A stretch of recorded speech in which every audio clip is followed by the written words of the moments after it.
ये कहानी उदयपुर की है, एक सेठ सेठानी की। और वो दोनों सेठ जी सांवरिया की बड़ी प्रेम से पूजा करते हैं, श्रद्धा भाव से। बड़े ही भोले थे और उनका नाम धन्ना था और सेठानी का लाजवतो था। उनके बड़े बूढ़े सास ससुर भी थे और उनकी गाय बछड़ा भी थे। अपनी नंदी का विवाह करा खुशी से और अपने ही साथ रख लिया सेठ जी ने कि बहन तुम यहाँ हमारे साथ ही रहो। हमारे कोई संतान नहीं हुई, शादी को 20 साल हो गए, पर हमारे दोनों के भाग्य में शायद संतान ही नहीं है। तुम यहाँ रहोगी बेटी की तरह तो अच्छा लगेगा हमें। अपने बहनों को और उनको दोनों को अपने साथ में ही रखते थे। सेठ जी अपना कारोबार संभालते थे और उनके सुनार की दुकान भी थी और उनका जीजा और बहन ज़मीन का सारा काम संभाल लेते थे। और सेठ जी इतना कारोबार संभालने में बाद भी उनका मन हमेशा सांवरिया में ही लगा रहता था। कहीं जाते तो भी उन्हीं की ध्यान में रहते और सांवरिया के लिए अच्छे अच्छे वस्त्र लेके आते, फूल मालाएं लाते हैं बड़ी श्रद्धा भाव से। फल फूल उनके लिए जैसे कोई बच्ची के लिए लेके आए जैसे लेके आते थे। एक दिन इक्यासी को सेठ जी बाहर गए मार्केट में सब्जियां लेने, तो सेठ जी ने उनके लिए सांवरिया के लिए बढ़िया बढ़िया वस्त्र और मिठाई और फल लिए और लाके आगे सेठानी मिली। आज तो बहुत फल लेके आए हो? कि हाँ, मैं अपने सांवरिया सेठ के लिए लेके आया हूँ और पहली उनको प्रसाद चढ़ाने के बाद में ही तुम्हें किसी को प्रसाद मिलेगा, तुम पहली मत ले लेना। और सेठानी बोली हाँ तुम दिन भर पूजा में लगे रहो, तुम्हारा सांवरिया सेठ कब आएगा तुम्हारा। सेठानी बहुत कुटाट थी, सेठ जी से हर समय झिड़झिड़ करती रहती थी, फिर भी सेठ जी उनको इनगोर मार के अपनी पूजा में लगे रहते थे। और उनकी बहन कुसुम भी अच्छी थी, बोलती भाई भाभी दिल की तो अच्छी है, ऊपर से ही बकड़ बकड़ करती है, इनकी बात का बुरा मत मानो, तुम अपनी पूजा जैसे करते हो वैसे ही करते रहो। कोई फूल वूल की फल की ज़रूरत पड़े तो हमें बताओ, हम तुम्हारा कार्य कर लेंगे। एक दिन बड़ी ध्यान से शाम के टाइम में सेठ जी पूजा कर रहे और उनकी बहनों भी बैठे, उनके माता पिता भी बैठे और सेठानी नहीं बैठी। सेठानी अपना रोटी भोजन बना रही रसोई में। सेठ जी बोले अपनी भाभी को भी बुला के ले आओ, उनको विश्वास नहीं है क्योंकि उनके कोई संतान नहीं हुई, इसलिए भगवान में से भरोसा उठा हुआ है, और पूजा में बिठा दो। तो ननद गई भाभी जी आ जाओ, थोड़ी देर के लिए बैठ लो, भाई की बात मान लो। तो गुस्सा में आई और आके प्रणाम करके बोली मैं तुम्हारे कहने से आ तो गई हूँ। और सेठ जी से पूजा में भी लड़ने लगी। इतनी बड़ी श्रद्धा भाव से तुम एक बच्चे की तरह पूजा कर रहे हो और बोल रहे हैं मेरे सांवरिया सेठ, मेरे सांवरिया। कभी सांवरिया सेठ ने तुमसे बात करी है? कभी तुम्हारे पास आए हैं? और तुम दिन भर सांवरिया सांवरिया करते रहते हो, सांवरिया सेठ सांवरिया सेठ। सेठ जी बोले भगवान उनके सामने तो इतना मत क्रोधित हो,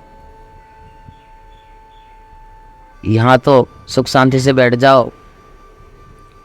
और हाथ जोड़ के बोली ऐसे तुम्हारे सांवरिया हैं तो आके तुमसे बात करे और ताना से कस के और चली गई अपनी रसोई में।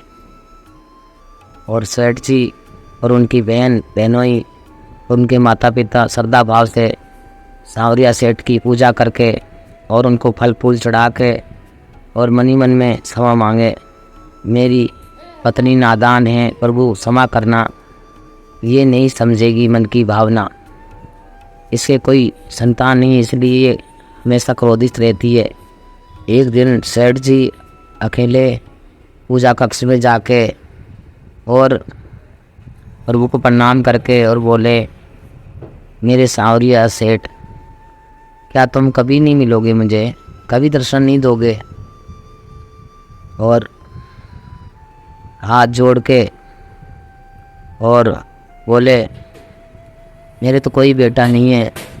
और हाथ जोड़ के कह के कि सांवरिया, हे प्रभु तुम आ जाओ, क्यों तरसा रहे हो, आके मुझे दर्शन दे दो एक बार तो। और उदास होके और जाके पूर्णमासी की रात थी, बाहर पूर्णमासी की रात को सोते सोते चांद को देख रहे और प्रभु को ही याद कर रहे हैं और सब आंगन में सो रहे हैं। और सोचते सोचते पूर्णमासी के दिन 11 साढ़े 11 बजने लगे। उस दिन उनने भोजन भी नहीं करा। उनकी बहन ने बोला कि भैया भोजन कर लो। बोले, बहन मुझे भूख नहीं है आज, क्योंकि सेठानी हमेशा उन्हें ताना मारती रहती थी। और सब सो गए और सांवरिया देखा कि सेठ जी भूखे सो रहे हैं, तो कोई 16-17 साल के बन के और ग्वाला की तरह ही कमर में पीतम्बर बांध के और अचानक आके उनकी चारपाई पे बैठ गए पैरों की तरफ और बोले, बाबा प्रणाम, मैं आ गया, तुम बहुत बुला रहे थे ना। और एकदम सेठ जी रोने लगे और सेठ जी के उनके लिपट गए। और सांवरिया बोले, अब चिंता मत करो, मैं सारा काम संभाल लूँगा, मैं तुम्हारा बेटा ही हूँ, क्या मैं तुम्हारा बेटा नहीं हूँ? तो सेठ जी बोले, ये नहीं लग रहा था कि ये सांवरिया है, वो तो ग्वाला की तरह आए थे। और बोले, इतनी रात को बेटा तुम कौन हो? अंधेरा में उनको पूर्णमासी थी, ग्वाला का जैसा भेष बना के और आके बैठ गए। अब एकदम वो अचानक उठ के बोले और उनसे लिपटे और एकदम रोने लगे, बेटा तुम आ गए। देखा तो ग्वाल बाल की तरह उन चेहरे पे बहुत चमक थी और बोले, तुम कौन हो? क्योंकि उनको मन में भरोसा नहीं हुआ कि अचानक ये कौन आ गए। बहुत सुंदर से और देखते ही रह गए। बोले, बाबा मैं भास्कर नगर का हूँ, किसी जमींदार का लड़का हूँ, मैं घर से रूठ के आया हूँ और मुझे कामकाज की तलाश है। अगर तुम कोई कामकाज दे दो तो ठीक रहेगा, मैं सारा काम कर लेता हूँ, रोटी पानी से लेके और खेती बाड़ी का और घर का भी। सेठ जी बोले, तो बेटा तुम तनख्वाह कितनी लोगे? बोले, बाबा मैं सारा काम कर लूँगा, अभी मेरे पास बस मुझे तनख्वाह कुछ मत देना, मैं तुम्हारी गाया वाया सब चला लूँगा, मुझे पेट भर के रोटी दे देना, रोटी से कभी मना मत करना, जैसे तुम खिलाते हो वैसे खिलाते रहना। और सेठ जी ने बोला, ठीक है बेटा, हम तुम्हें कभी भोजन से मना नहीं करेंगे, तुम जो जी पड़े वो खाते रहना और तुम सारा काम संभाल लेना। और सेठ जी खुश हो गए। सेठ जी बोले कि शायद सांवरिया सेठ की कृपा हो गई है। 1 साल तक सेठ जी के यहाँ नौकर बन के काम करते रहे। उनका खेती बाड़ी और सारा काम संभालते रहे। घर को कोई पता नहीं लगी। सेठानी तो फिर भी वो तो जहाँ गाया बनती थी वहीं गौशाला में ही सोते थे। और जब भी भोजन मांगने आते तो सेठानी कहती कितना खाएगा, रोटी तो खा खा कर पेट नहीं भरेगा, और लड़ती रहती। तो सावरिया सारा काम करते थे। और रोज़ शाम को सेठ जी की चारपाई बैठ के बोलते बाबा कोई काम हो तो बताओ, पाँव दबा दूँ। तुम कहते बेटा नहीं नहीं, तुम वैसे दिन भर बहुत काम करते हो, थक जाते हो। और वो लाजवती वो तुम पे चिल्लाएगी अगर तुम्हें यहाँ बैठा देख ली तो। कोई बात नहीं बाबा, मैं गौशाला में जाके सो जाऊँगा, आप चिंता मत करो। सेठ जी बोलते बेटा मैं सावरे के लिए प्रसाद लेके आया हूँ, चुपचाप मिठाई, तो मैं यहीं बैठो तो मैं तुम्हें मिठाई ला के देता हूँ। सेठानी को नहीं पता चलनी चाहिए। और अंदर से चुपचाप कटोरा में भर के और उनको सांवरिया को कटोरा भर के मिठाई लड्डू दे देते थे। बेटा चुपचाप जाके गौशाला में खाना, एक आध गाय को भी दे देना। 1 साल बाद गौशाला में सो रहे थे भगवान, और रुक्मण ने देखा कि प्रभु 1 साल के लिए आ नहीं रहे। कुनी देवी ने सोचा प्रभु कहाँ गए, 1 साल के हो गए और कहाँ भक्तों की सेवा करते घूम रहे हैं, अब मैं जाके देख के आऊँ। और सुंदर सी ग्वालन का रूप बढ़ा के और 2 गाय लेके और उधरी गौशाला की तरफ सेठ जी के घर की तरफ चली गई। अब बोली कोई है? सेठानी बोली कौन है, सुबह सुबह मांगने आ जाते हो, और हमारे ही घर मिला मांगने के लिए। रुक्मण बोली माताजी प्रणाम, हम तो ग्वाले हैं, हम मांगने नहीं आए, पानी पिला दो।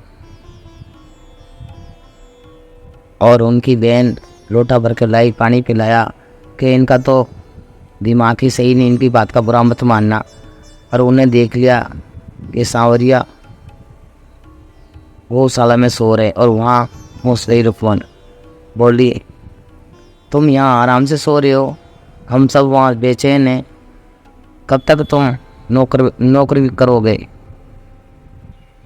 और सांवरिया सेठ हंस के बोले थोड़ा दिन तुम भी आराम करो और मुझे भी सेवा करने दो। जब भगत मेरी इतनी सेवा करते हैं तो क्या थोड़ी सेवा मैं नहीं कर सकूं? उनके भाग्य में कोई संतान नहीं है और बहुत बेटा के लिए,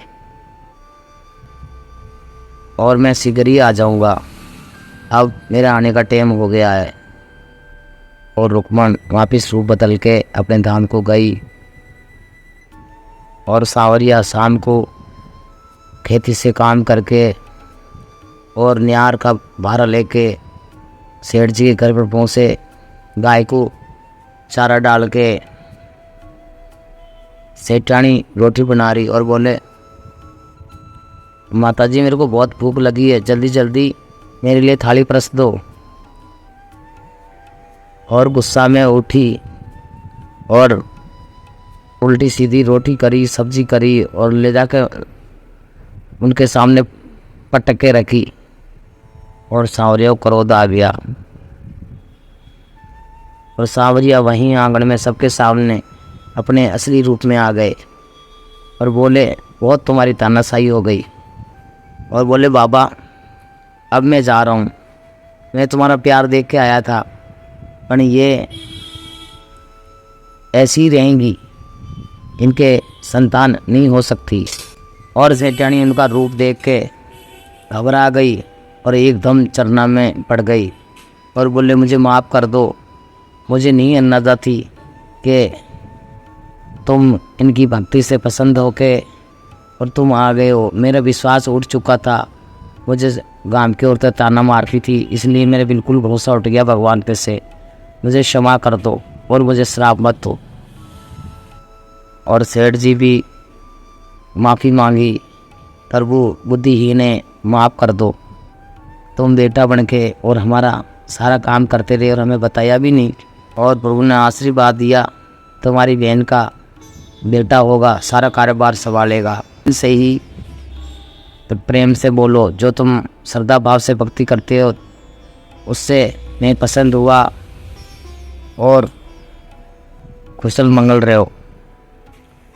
और सेठ जी ने प्रार्थना करी, श्री कृष्ण गोविंद हरे मुरारी ही नाते नारायण वासुदेवा। श्री कृष्ण गोविंद हरे मुरारी ही नाते नारायण वासुदेवा। और दोनों हाथ जोड़ के उनको प्रणाम करा और उनको आशीर्वाद देते हुए श्री कृष्ण वापस अपने धाम को गए। और उनके बहन के सुंदर लड़का हुआ सेठ जी, उन्हीं को बढ़िया तरीक़ा से उनका नामकरण रखा। सेठानी बिल्कुल बदल गई, फिर किसी से लड़ाई झगड़ा नहीं करती, पुण्य दान करने लगी। और सेठ जी ने सेठानी ने मिलके सावरिया सेठ का मंदिर बनवाया, जो आज भी उदयपुर में है। जय श्री कृष्ण।